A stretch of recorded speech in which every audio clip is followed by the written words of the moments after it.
Alright, algebra students, this is the practice test for the formative assessment you'll see tomorrow.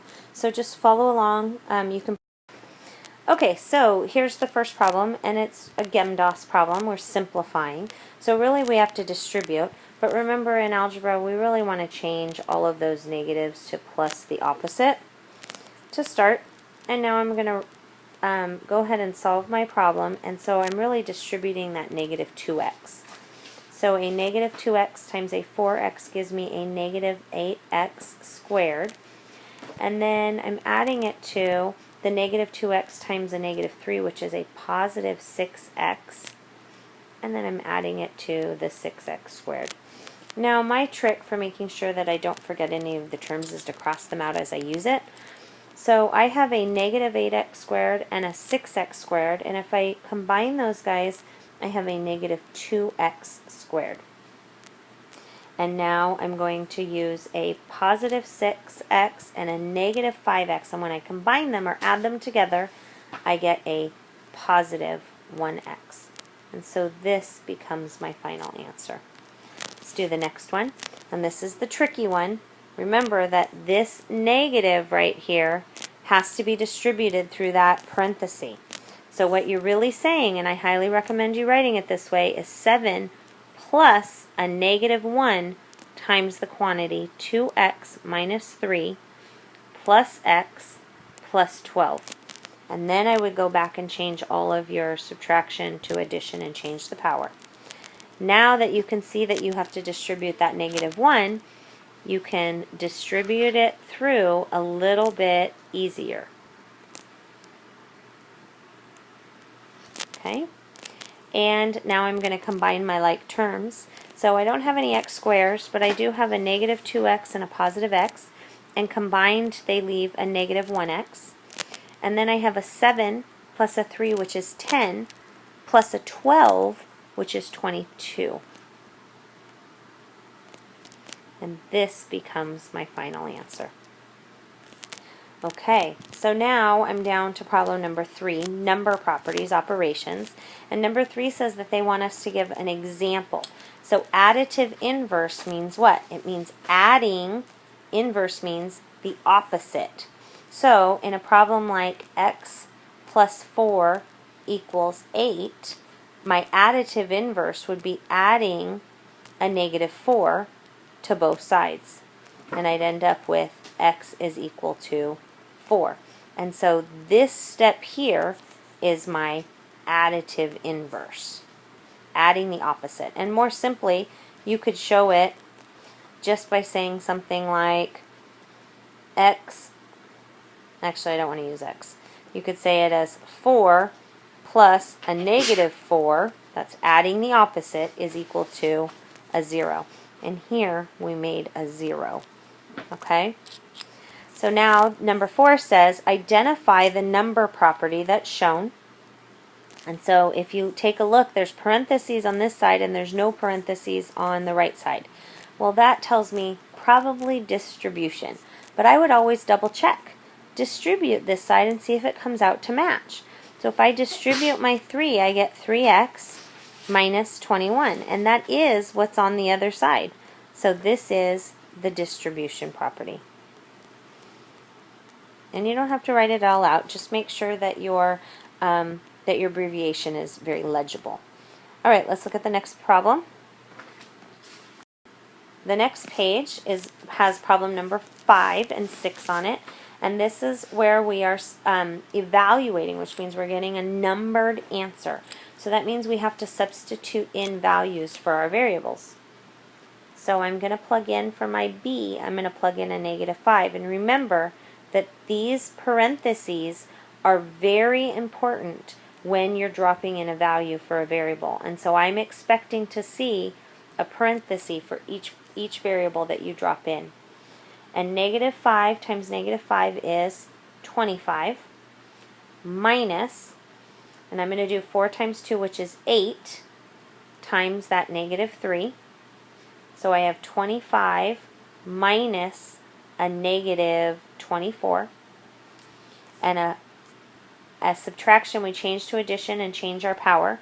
So I really have 25 plus 24 which is 49. And this becomes my final answer. But I do want to remind you of this piece here and why the parenthesis is so important. Remember that if I had left the parenthesis off, I would have had negative 5 squared. And negative 5 squared without the parenthesis is really a negative 1 times a 5 times a 5, which leaves me with a negative 1 times 25, which leaves me with a negative 25. And had this number been a negative here, it would have changed my final answer drastically. Okay? So by using that parenthesis, you're attaching the negative to it and you're hanging on to it. All right, let's take a look at number 6. And we have to distribute, plus we have to plug in our values. So I'm going to say that I have a negative 2 times the quantity, and my C is a negative 3. So I'm dropping it in parentheses, plus an 8 times the D, and the D is negative 1/4. Okay? And it's all times that negative 2 in the front. So now let's solve. And I have to do my parentheses first, but what's inside my parentheses, there's nothing actually to solve. It's only there to show that we dropped a value in. So I'm going to do my exponents and then this inner parenthesis piece here.